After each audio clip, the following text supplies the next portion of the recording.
They're a good football team for sure. You can see why they've had the success they have. They are very talented and very well coached, play hard. They're a good football team for sure. What do you think they're best at in terms of defensively, Coach? When they're at their best, what are they doing well? Well, they're not letting you score. I mean, they're sixth in the nation in scoring.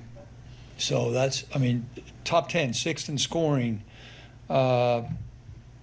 fifth in fewest TDs, fourth in yards allowed, fifth in tackles for loss, third in rush TDs allowed, 12th in first downs a game, third in red zone touchdown percentage. I mean, they're good. They got good numbers, and they aren't fake. That's all on tape. Is Dirk Koetter the best defensive player you've seen this year? Yeah, he's really talented. I mean, he's going to, I think most people got him as a top 5 pick, and that certainly wouldn't be surprising. You can really see that his linebacker training where he played off the ball a year ago, and now he's playing on the ball, although they move him around. The guy can really cover ground. He's got a real nice spin move. He closes on the quarterback. He can turn the corner, and he's not their only good rusher. They have more than one. Because of your NFL background, when you watch film, do you notice guys and think, okay, there's like 6 guys on this defense that could play in the NFL? I mean, is this an NFL defense with some individual talent? Sure. I mean, they should have NFL talent. It's Penn State. I mean, they recruit at the highest level, and they play in one of the top conferences. Yeah, they definitely have. They recruit guys that think they have a future in the NFL, and it shows up. They got them. I'm sure when you decided to come back this year, being able to chance, this was the goal, obviously, get to the playoff. But you've obviously coached, done a lot of great things in your career. But what's it mean to be a part of this staff and be coaching in this game to get this team to where they're at? Yeah, no, it's definitely as the year went on, and we knew we were going to have a good football team, and after the close loss at Oregon, as Coach D has said many times, we've been in playoff mode ever since then, because we knew, even though we were trying to win the conference and get to the conference championship, get to a bowl game, of course, we knew that we had a chance if we could run off a bunch of wins. We definitely had no room to lose a game. The players were aware of it. Obviously, the media, make sure everybody's aware of it in a good way. I mean, it's the first time it's added a lot to college football, and for the little guys to have a chance. And as the year went on, between the academies and UNLV and different teams that had a chance to get in there, and slowly but surely it narrowed down. So it's very cool for these players. It's awesome for our fans. It's awesome for everybody involved with it. The 2 games that Penn State lost, what gave them trouble? They played other really good teams. They played really good teams. Let's face it, all of us saw Oregon firsthand, and that was a close game. I mean, that went right down to the wire. I think Dylan Gabriel's probably the best quarterback in the country, and I think he's perfect for what Oregon does on offense. So Oregon ran a lot of tempo against them, ran a lot of unbalanced sets, where they had everybody on one side. I'm not necessarily saying that is what gave them trouble. I'm just saying that's what Oregon did. And Oregon does that to everybody. But, Oregon is one of the teams that can match Penn State's speed. Penn State has excellent speed on defense. Oregon, as we know, has excellent speed. In the Ohio State game, Ohio State just played a real solid game, and I think Ohio State matches up with them good physically. I'm talking the part I watch, Ohio State's offense versus Penn State's defense. That was more of a power game, a little bit less of a speed game. Ohio State didn't make mistakes. Ohio State did a decent job running the ball. They did it when they needed to, in the situations where they needed to run it. 4-minute offense, for example, they did a good job running it. But they're the 2 teams that beat them. They were close games, and they were good teams that beat them. Dirk, when you have a common opponent like with Oregon, Can you look at those games and directly compare and, help you prepare? Or is it just two completely different games? No, you can. You can. I think the fact that we played them so far apart, we played, that seems like a year and a half ago when we played Oregon, and they just played them in the conference championship game. I think all three, Oregon definitely changed throughout the year. We changed a little bit throughout the year. Penn State, some players get better, some players get injured, etc. But yeah, I think that's a good comparison. We're always looking for that in normal weeks. It's strange where you only have, you just have that one game that a common opponent. That's a little bit different, because you have so many common opponents. But definitely something I think that helps. What do you think the rest has meant to Ashton? He's having 3 weeks off or whatever. Yeah, I think you guys are making too big a deal over that. That's just my opinion. You asked me, I told you. What's advantageous about having all that time off, other than maybe healing physically? No, I don't. I don't think there is. Probably, I think most teams this time of the year that are playing well, which I think if you're winning games, you're playing well. I think most teams that are playing well would rather play than rest. I mean, the time off scares me more than I think it helps us, with a couple of exceptions. There's a couple of guys injury-wise. Mason Randolph, for example, that if we wouldn't have had the time off, we probably wouldn't have had a chance to get him back. What is it about the downtime? Is it just getting out of a rhythm, or? Yeah, going against your scout team every day is different than going against any real team, let alone a team that's as good as Penn State. I mean, so the speed difference, and then, just time off. It's been a really good schedule that Coach Danielson put together. As far as giving guys time off for Christmas, giving guys enough time to get their bodies back. But yeah, that's just me personally. I'd rather keep playing, but that's just me. In the SMU game, they obviously had some self-inflicted wounds on some of the turnovers and stuff. You guys have been very good this year, taking care of the ball, not having any of those just game-changing kind of turnovers. What has allowed Maddox in this offense, knock on wood, I guess, to take care of the ball so well this year? Well, Bill Parcells is famous for saying that more games are lost than won, and I'm a big believer in that statement.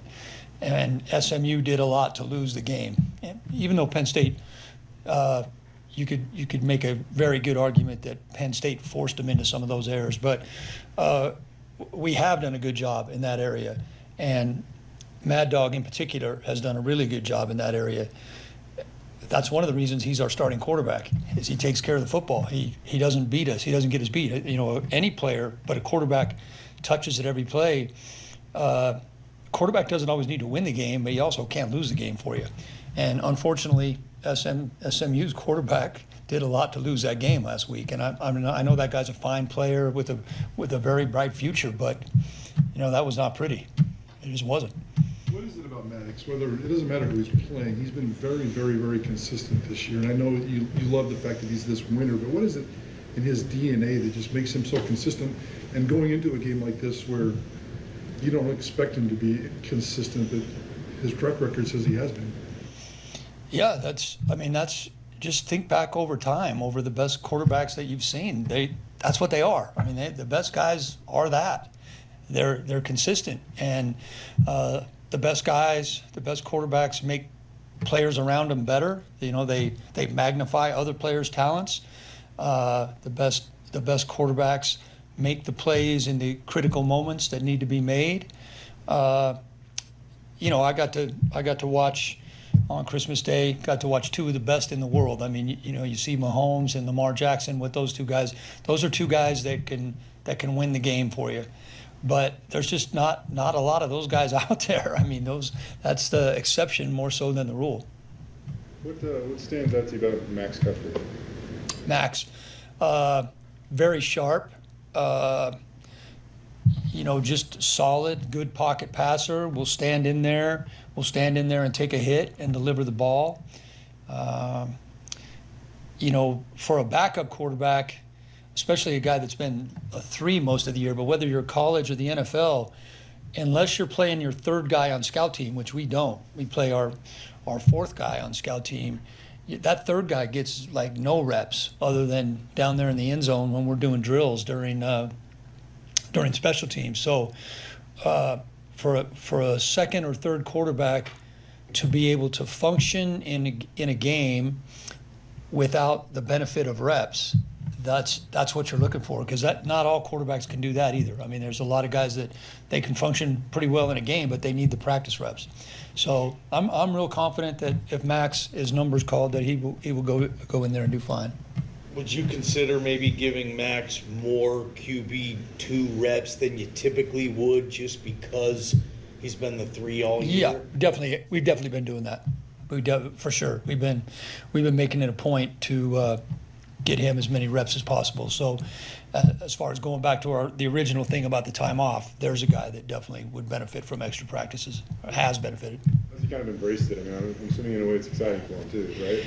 Well, if the guy's any good, he's sitting there thinking I should have been there all along. So I'm sure Max is thinking I'm just getting a chance to show it, and he's been doing a nice job.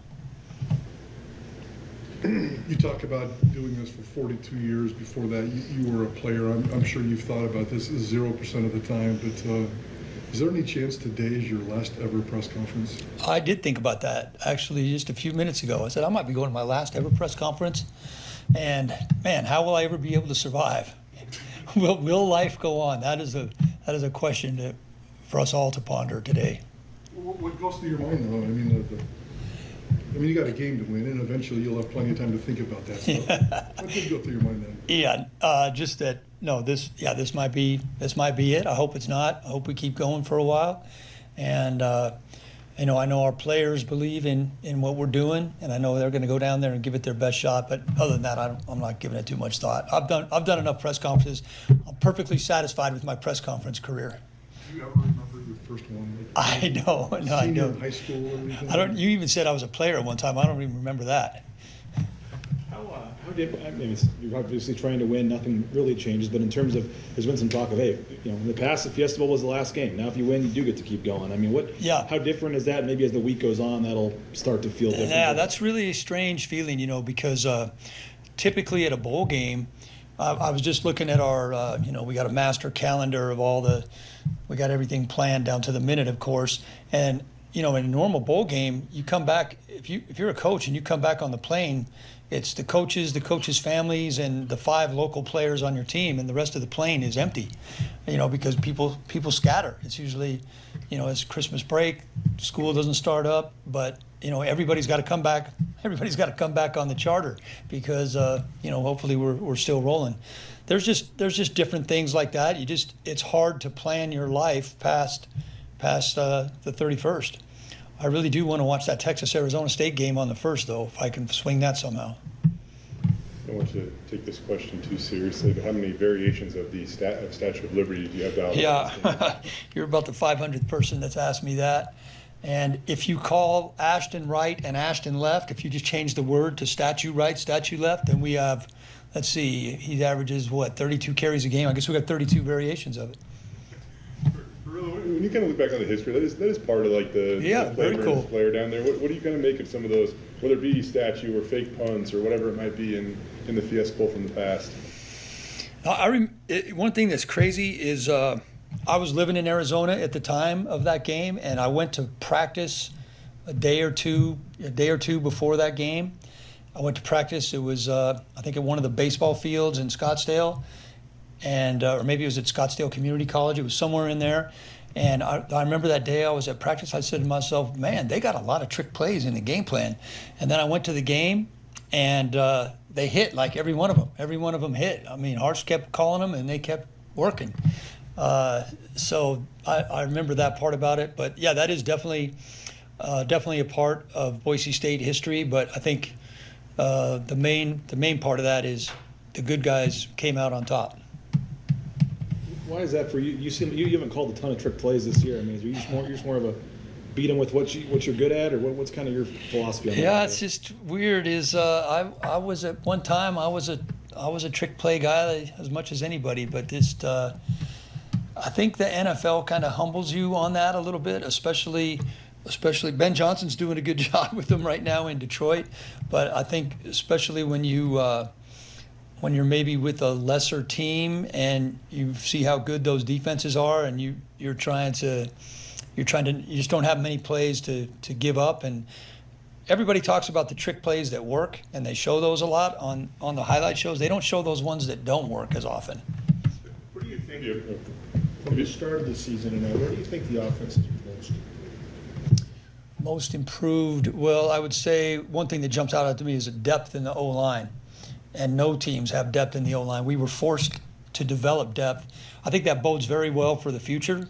I know every team in the country in the portal right now is looking for O-linemen, and if we're fortunate enough to hold on to all these guys that played and the depth that we developed, I think that bodes well for the future. And then, just due to the fact that we had a little bit of a revolving door behind Ashton at the backup running back, I think developing depth at running back, the emergence of Wagner as a second tight end who could be a first tight end for a lot of teams, and how Matt Lauder has, we all knew that he was a blocker, but he's had a good year receiving.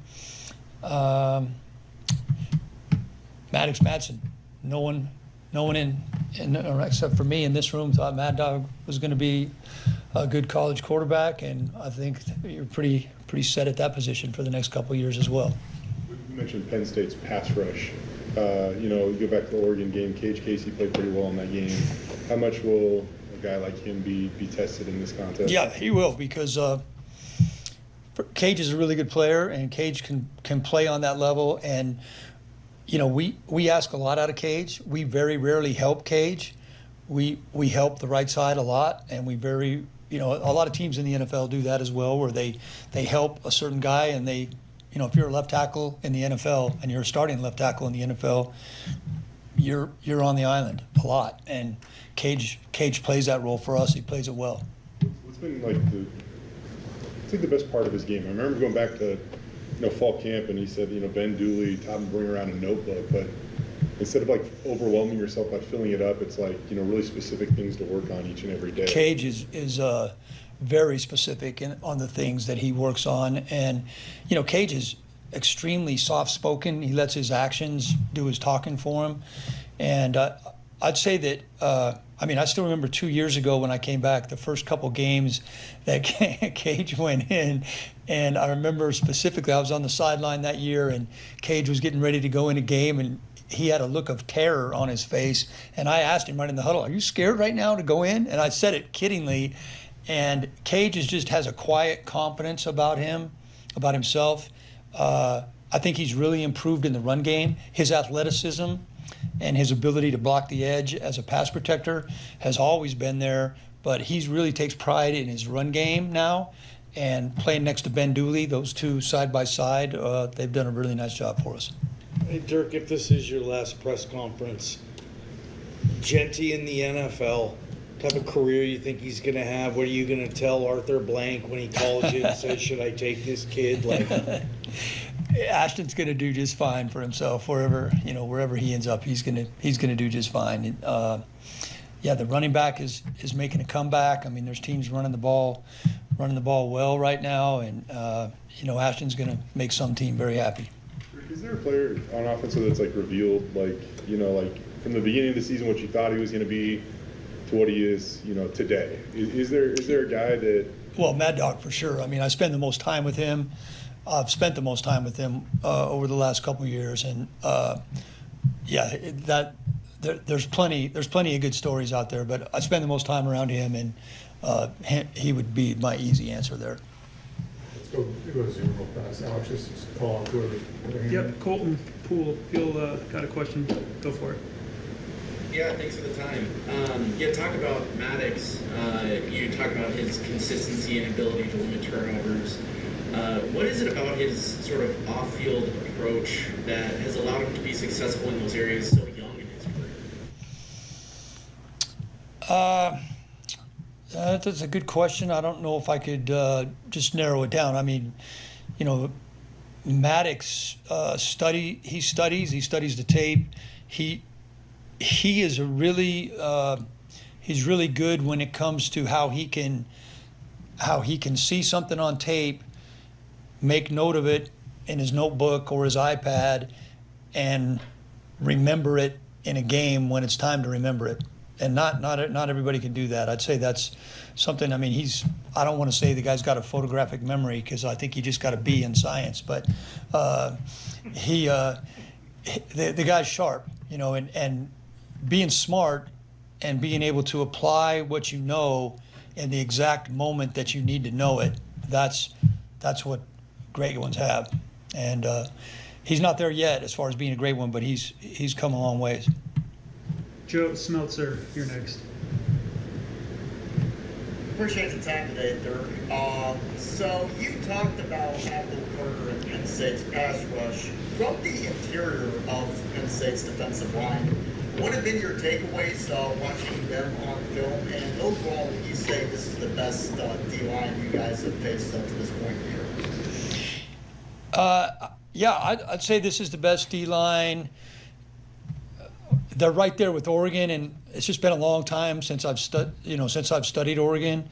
But they're right there. I mean, just right off the top. First off, I think they have 4 defensive ends. Penn State has 4 defensive ends who I think could start for almost every team. 11, 33, 92, 15. And they play them a lot. They play all 4 of those guys. They like to play 3 at a time on pass downs. But the guy, I can't see my glasses too well, but without my glasses, but 28 inside, man, I would like to be that guy's agent. Converted high school running back. He plays defensive tackle for him. He's got a crazy combination of quickness and power. And I think that guy is very disruptive on the inside. So, yeah, we know we have our hands full with that front, and they've wreaked havoc on plenty of teams, and that's going to be a big key to the game is if we can neutralize that front. Boustro, you're next. There we go, Dirk. Just a couple questions on Maddox. Obviously we know he's a guy who's not going to be afraid of any challenge he faces. How important is that when you get into a postseason game like this? Yeah, I don't think any of our guys will be afraid of the challenge. I mean, that's one thing. The way Coach Danielson approaches it with our guys, it won't be.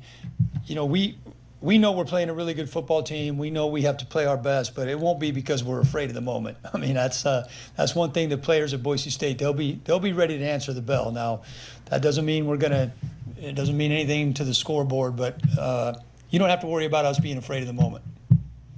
Well, just with Maddox in particular, he's a guy, who you mentioned, kind of he's been accurate this year. He's been not turning the ball over. Is that, back when you were working with him 2 years ago during his redshirt year, did you realize how great he could be at that point? Yeah, I don't think he's great yet. I think he's. Yeah, I did realize that because I love the way he carries himself. I like his moxie. I like his confidence. I wish he wasn't, however tall he is, I wish he was as tall as your quarterback, but he's not. So, Mad Dog maximizes his talents, and that's all you can ask out of any player. Cool, that's it for Zoom. Anything back in the room? You mentioned don't have to worry about being afraid of the moment. There's a lot of talk about just the underdog role, and Spencer, said, "Hey, count us out. That's fine." I mean, I know the guy's been gone for a couple of days, whatever, but I mean, that is something this program's been built on. From your perspective, do you get a sense that this group's ready to kind of prove some people wrong? I think they're ready to go out and do their best, and that's all we can ask. And that's, Coach Danielson says it all the time is, we can't ask for more than your best, but we need your best, and that's just been that's a good way to look at it, and I think our guys have a good feel for that. Dirk, you took over 20 years ago as the head coach, and now you're going to get a coach in a college football playoff game here at Boise State. Like, how cool is it to see how far this program has come and to have a legit shot this year at winning a national championship for the first time? Yeah, no, it's very cool, and I've said to several of my friends when I came here in 1998, I might have told you guys this story once, but I think I was staying at one of the roadway inns. I was in my little tiny office down there in the corner of the varsity center. It was snowing and raining outside, and there was people walking by on their way to a basketball game. And one of the players I inherited had got caught stealing books from the bookstore that day. And I was thinking to myself, why did I leave Eugene, Oregon to come to this? And that press box wasn't there. This theater wasn't here. That indoor wasn't there. Boise State was probably averaging about 19,000 fans a game. And it is really, I'm very proud of where this program has gone, and how we've been able to keep the chain of coaches and the way, the culture in this program, where it's gone from that second year, 1999, to 2024, and to be in this playoff, I think just speaks volumes about the administration here, the fans here, the players here, and the coaches here, and it's really cool to see. I'm very proud of it. In 07, Jared Zabransky said that they deserved a shot at a national championship game. Are you glad that there's finally a true playoff format where you do have a shot? Yeah, very much. Yeah, very much. I think college football has a lot of problems right now, but the best thing they got going is this playoff. I think that's a huge. I mean, they're going to change the way they seed the teams, and maybe how they pick the teams and all that. But the fact that it's a tournament right now, and somebody's going to come out proving it on the field as a national champion.